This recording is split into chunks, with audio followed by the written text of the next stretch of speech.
Good day, Your Excellency. The news got to us today that the ECOWAS has decided to invade Niger.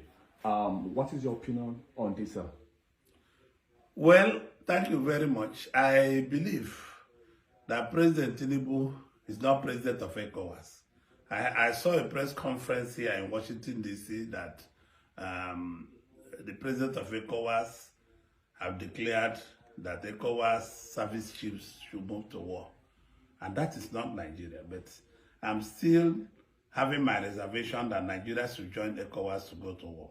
Because if the Americans want to go to war, they should use their troops. They have almost 3,000, 4,000 troops there in Niger.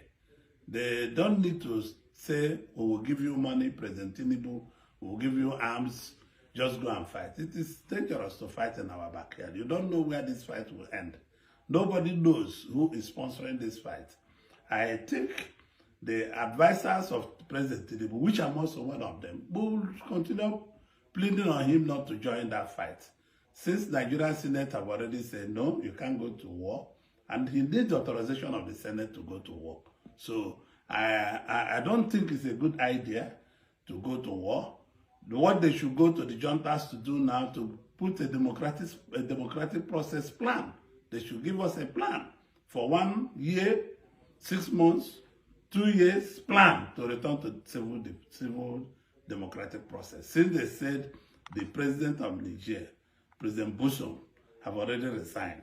Let us take it like that. These things happens once in a while. And I don't think any Nigerian soldier's head is good enough to be killed for another country. It's not our war.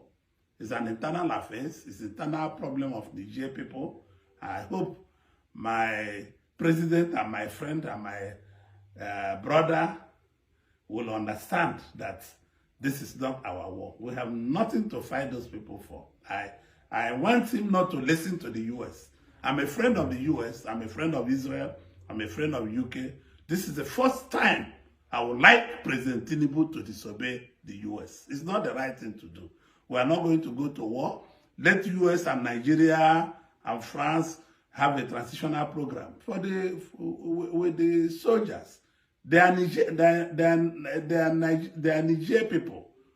They are not outside from there. So let them plan transition in peaceful diplomacy, agreements, and all the rest of them. They should reach an agreement, concrete agreement, to return to civil rule. I'm not thinking they're going to war with Niger. One, they are our blood brothers.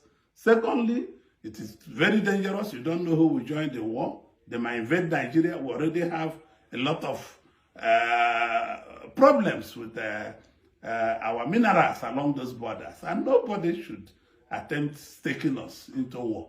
We cannot go to war with Niger at all, at all. It's not the right thing to do. We must pull out of ECOWAS. If it means pulling out of ECOWAS, Nigeria should pull out of ECOWAS. If that is ECOWAS' decision. We're a sovereign nation. Nobody can toil with 250 million Nigerians. It's not possible. So I still plead, and it's just I'm in Washington. I could have gone to see President Tinubu. I still plead with him not to join the war. He's chairman of ECOWAS, yes. But he also have a role to play to say, I'm not going to go to war. The United States want us to go to war. France wants us to go to war. Why don't they put their soldiers and go to war? We'll give them the money to fight. Let them go to war on their own. We cannot go to war. This war is in our backyard. I plead with the president to listen to the voice of reasoning. The Senate have said no, and I'm joining the Senate. I wasn't in the Senate now. I was in the medicals, and I still join the majority of Nigerians telling President Tinubu not to go to war for the sake of brotherhood and sake of Africa. Please.